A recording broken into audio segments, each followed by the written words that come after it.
Hi, my name is Chase Cope, and let me ask you a question. Do you like comedy?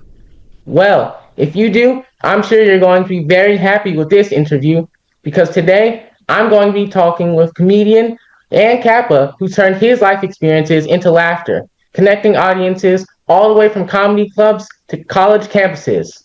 And that person I'm talking to is none other than Eric Clark. Welcome, and how are you feeling today, Eric? I'm good. I'm good. I am definitely happy to be here, man. I'm a stand-up comic, but I also have a business too. So I'm just kind of getting off of from a project that I was doing today. But I'm happy to be here, man, talking to you. I'm proud to be affiliated with Kappa League, and when I was in 10th grade, like yourself, man. I didn't even know anything about black fraternities and sororities, and I knew I wanted to go to college. So you are way ahead of the game. Well, that's a great origin story, and I'm ready to dive really deep into that as our conversation progresses. But Okay. let's kick it off with a light question. Who would you say is your favorite comedian and why? But you can't say yourself if that's going to be your answer. Um, hmm, I don't have a favorite comedian anymore. If you would have asked me that question when I first started, I had my favorites, but but some of the legends that kind of got me, I would just refer to that. The legends that inspired me was probably Bill Cosby and Richard Pryor. Those are really good choices. I like Bill Cosby. Do you like The Cosby Show? That's definitely one big thing I know him from. It's a pretty good Yeah, TV show. it's iconic. It's definitely iconic, man. And so I definitely pull a lot from Mr. Cosby. Yes. Well, that's a great choice. And now, for Captain Leaguers who are listening, can you share who Eric Clark is and what comedy means to you? I was a college student, and you know what, Chase, I was not trying to do comedy. I kind of fell into it. And so what happened was I was graduating from college, and I was working for a high tech company called Hewlett Packard. And I was experiencing some racism on the job. And so I was just kind of frustrated. And I was looking for an outlet. I was looking for an outlet to express myself. And I found an open mic. And so I started just going to the open mic to relieve stress. And as I went to the open mic, I started getting better and started really enjoying what I was doing. And then the next thing you know, I had a friend of mine that was putting together a step show, and they needed an MC, and that was my first paid gig, and I've been working ever since then.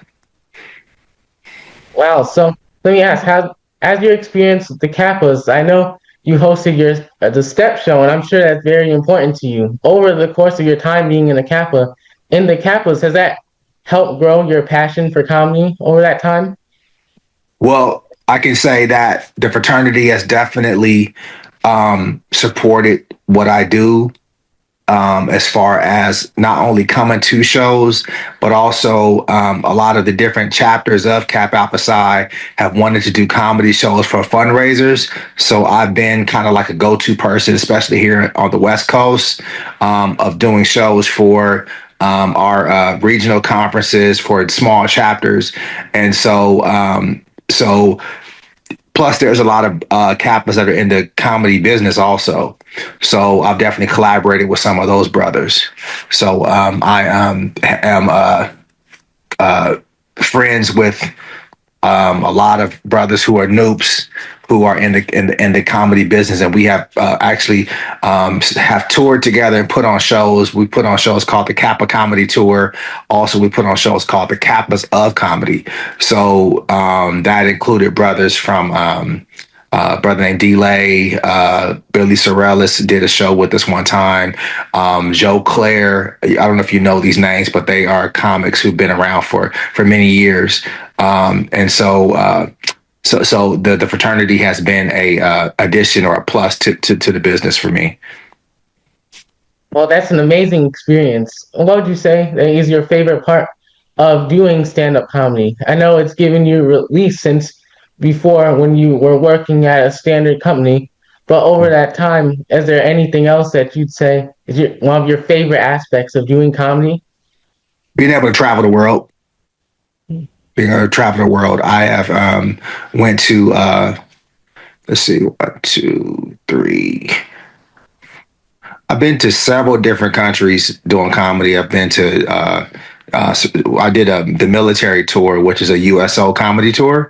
You performing for the troops.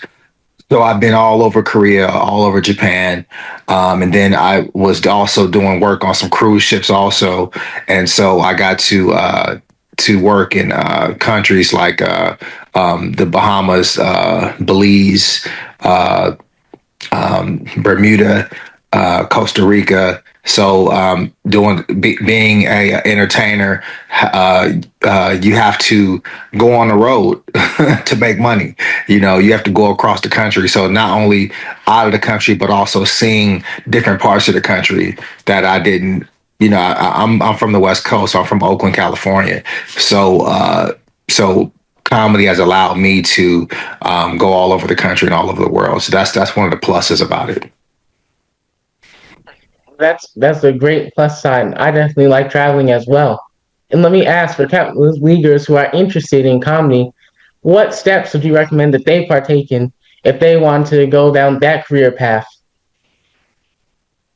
It's not, you know, the thing about comedy, just like with them being a musician, like say for example that you want to start, you know, making beats or doing something like that, you could just start. A lot of people start on social media, but the real bare bones of doing comedy is getting in front of a real audience and actually seeing and testing what you think is funny in front of them.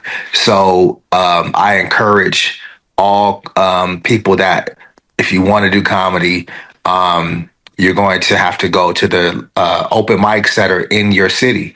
So there's open mics in every city that you can go to try to test and try to build your material. Or try to build some type of stage presence to get over that fear of being in front of people. So if you're interested in doing comedy, you can Google open mics in your city, and then there's probably every city in America has a comedy scene.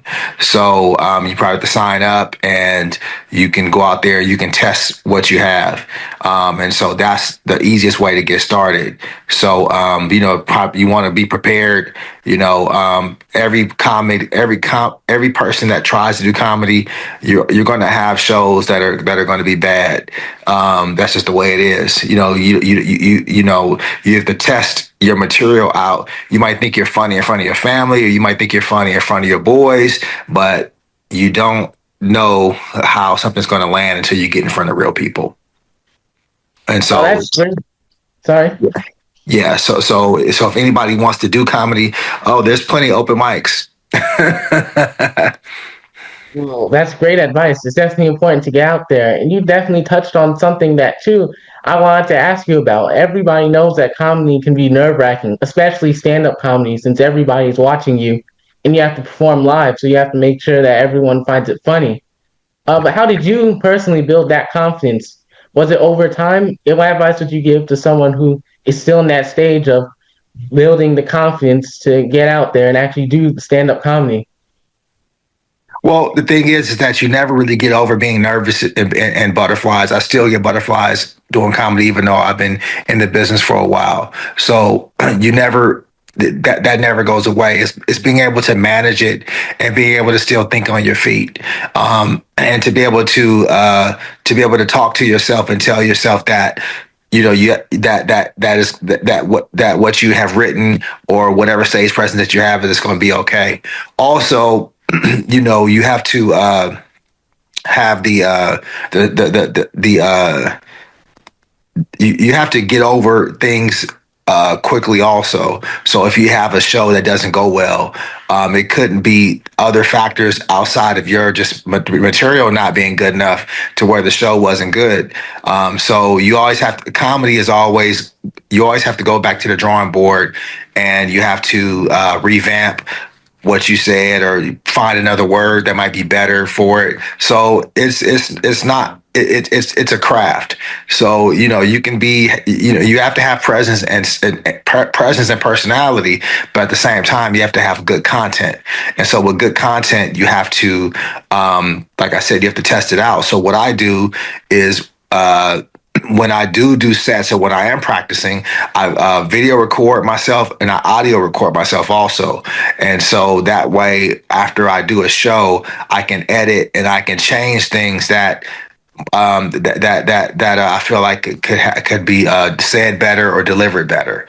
So yeah. Well, that's also amazing advice. And ultimately, what would you say is your biggest general piece of advice to a cat leaguer who's listening, who wants to go into the comedy field or really any creative expression? What last piece of advice would you give them? I would just say good luck. I would say that you have to love it. That's what I would say. You have to love it. And also, when you first start doing something, everybody's going to be supportive. People are going to come to your shows. But then if you stick with it, you're going to get to a point where you're going to have to build your own audience, and the people that, like your family and your friends who are excited, are you still going to be committed to it when their excitement dies down? So that's the thing. So it's really stick to itness, and so it depends if you really are committed to the craft. Like I said, comedy. There are some situations in comedy where you like, man, you gotta love it. You know what I mean? Like you can, be getting paid a lot of money for working for a short amount of time, for like 30 minutes to an hour. But then at the same time, you can have a show where nobody shows up, and then you still gotta love it. You know what I'm saying? So a business like comedy, there's a lot of highs and there's a lot of lows. And so the thing is that you can never really get too high, you never can get too low. And so that's my would be my advice. Well, thank you for sharing that. That's truly inspirational. It's just the practice of trial and error in knowing that, as you said, you'll have high points and you'll have low points, and to keep Yeah. moving forward, even with that being said. Yes. And now, Yeah. the last question I want to ask you, you personally, when people hear your name, Eric Clark, what do you want them to remember you as in the future, in your legacy as a comedian? It's a good question. Let me think about that. How do you want to remember me? I just want them to remember me as someone who was honest on stage, someone who's honest on stage, and someone who is tried to bring healing through laughter. You know, that's what I want people to remember me as: someone who's honest, as someone who's authentic, and someone who's a healer. Thank you. That's a great perspective and really an awesome legacy. And I know that one day people, even probably now, do think of you as that. So I just want to say thank you for joining me today. And thank you, Cat Leaguers watching. Thank you, Chase.